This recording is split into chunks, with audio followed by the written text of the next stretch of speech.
Good morning to all of you.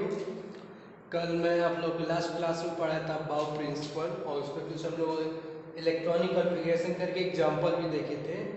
आज हम लोग उस अबाव प्रिंसिपल का जो मैंने डायग्राम बनाया था एनर्जी डायग्राम, उसको मैंने इंक्रीजिंग ऑर्डर में लिख रखा है ताकि आपको हेल्प मिले समझने में और आप इजीली इसे याद करके इसके बेसिस पे ऑफ इलेक्ट्रॉनिक कॉन्फ़िगरेशन कर सकते हैं। तो सबसे इंक्रीजिंग ऑर्डर ऑफ एनर्जी क्या है हमारा?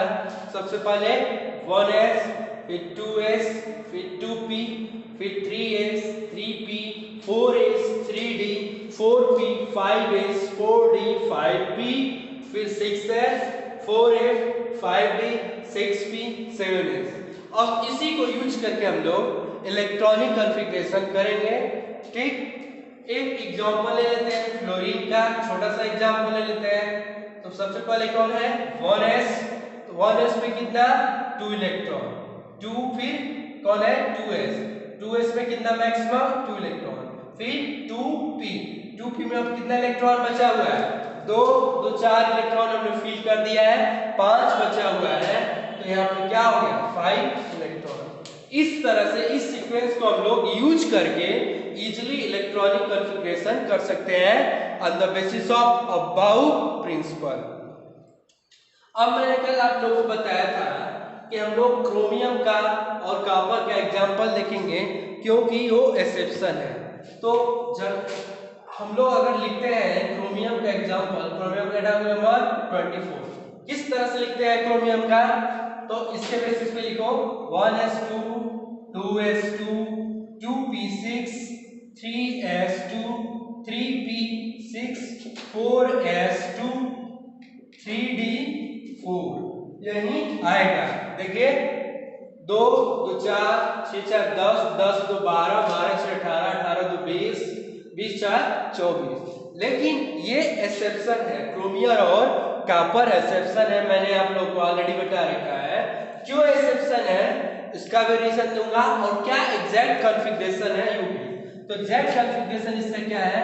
1s2, 2s2, 2p6, 3s2, 3p6, 4s1, 3d5। ये इनकरेक्ट है और ये हमारा कॉन्फ़िगरेशन करेक्ट है। और ये क्यों ये करेक्ट है, ये वाला क्यों इनकरेक्ट है? क्योंकि जो d ऑर्बिटल है, हाफ फील्ड d ऑर्बिटल जो होता है ज्यादा स्टेबल होता है। ठीक, हाफ फील्ड और फुल फील्ड d ऑर्बिटल जो होता है ज्यादा स्टेबल होता है। इसलिए इस स्टेट में क्रोमियम ज्यादा स्टेबल होगा, इसलिए ये कॉन्फ़िगरेशन यूज होता है। और एक और रीजन क्या है कि 3d की एनर्जी जो है 4 से ज्यादा है। क्लियर है? अब क्या है कि इसको हम लोग और छोटे में लिख सकते हैं। किस तरह से? इतना जो कॉन्फ़िगरेशन है, इतना कॉन्फ़िगरेशन आर्गन का है। आप चेक कर सकते हो आर्गन का atomic number 18, 1s2, 2s2, 2p6, 3s2, 3p6, 2 2 4 6 4 10, 10 2 12 6 18। और ये एक नोबल गैस है, तो इसलिए हम लोग नोबल गैस का यूज करके भी इलेक्ट्रॉनिक कॉन्फ़िगरेशन लिख सकते हैं। और तो इतने को हम लोग क्या लिख देंगे? आर्गन ब्रैकेट में, और क्या हो जाएगा? 4s1, 3d5। ठीक है, इस तरह से भी हम लोग इसको लिख सकते हैं। अब मैंने बोला था कि कॉपर का भी आप लोग को लिख करके दिखाऊंगा।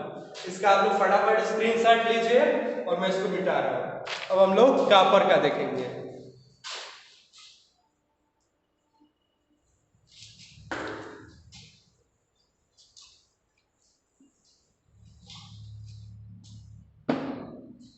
Copper atomic number 29, copper atomic number 29।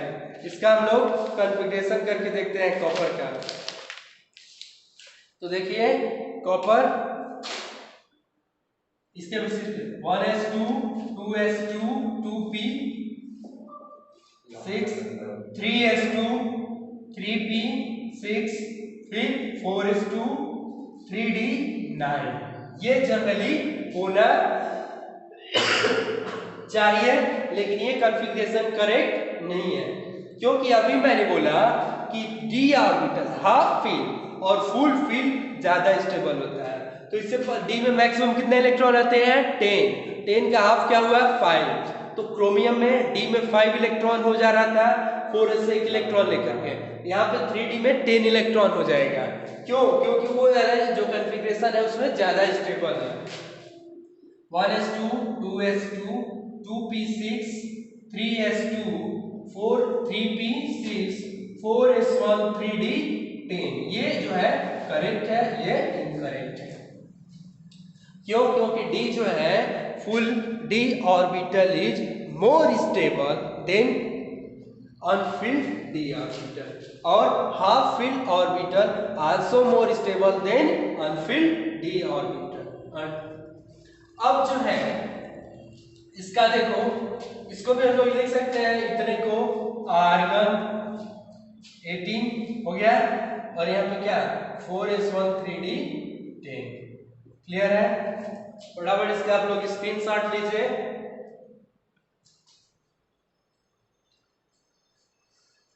चलिए अब हम लोग बात करेंगे, आज स्टडी करेंगे, नेक्स्ट टॉपिक जो है हमारा है poly exclusion principle. Poly exclusion principle, तो फर्स्ट ऑफ ऑल हेडिंग दे देते हैं, उसके बाद हम लोग पॉली एक्सक्लूजन प्रिंसिपल देखते हैं। PAULI poly, poly EXCLUSION exclusion PRINCIPLE poly exclusion principle. Poly exclusion principle क्या है कि पॉली जो है एक साइंटिस्ट है, उन्होंने कहा था कि एक ऑर्बिटल में मैक्सिमम 2 इलेक्ट्रॉन फील कर सकते हैं, 2 से ज्यादा इलेक्ट्रॉन फील नहीं कर सकते। कैसे? हम लोग जानते हैं कि ये हमारा S है, S है, P है, ये हमारे सब क्या है? सबसेल है, ये सब हमारे क्या है? सबसेल है, ये भी सबसेल है। तो S में कितने ऑर्बिटल होते हैं? S में एक ऑर्बिटल होता है। P में कितने ऑर्बिटल होते हैं? P में 3 ऑर्बिटल होते हैं, Px Py Pz। तो उन्होंने कहा था कि ये जो ऑर्बिटल्स हैं, इन सब ऑर्बिटल्स में मैक्सिमम 2 ही इलेक्ट्रॉन हम लोग फील कर सकते हैं, 1 2 1 2 1 2 1 2। लेकिन अभी उसमें एक और रूल नेक्स्ट जो आएगा, उन रूल वहां हमें पता चलेगा कि क्यों एक क्लॉकवाइज है तो क्यों एंटी क्लॉकवाइज है। ठीक, हम लोग इसे डायरेक्ट नहीं पढ़ सकते हैं। पहले तो बस अभी पॉली पे इन्होंने बस इतना ही कहा था कि इस ऑर्बिट में मैक्सिमम 2 इलेक्ट्रॉन फील होगा।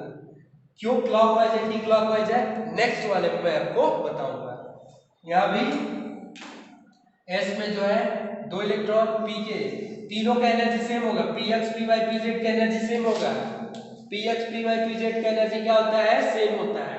और इन सब में भी मैक्सिमम 2 इलेक्ट्रॉन फील हो सकते हैं, 2 से ज्यादा नहीं फील हो सकते हैं।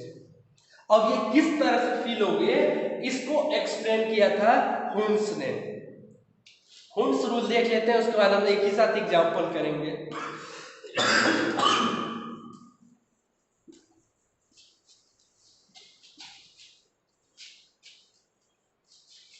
अब है हमारा Hund's rule, HUND, Hund's rule of maximum multiplicity. Maximum multiplicity. According to Hund's rule, first electron feel clockwise, then electron feel anti-clockwise. Means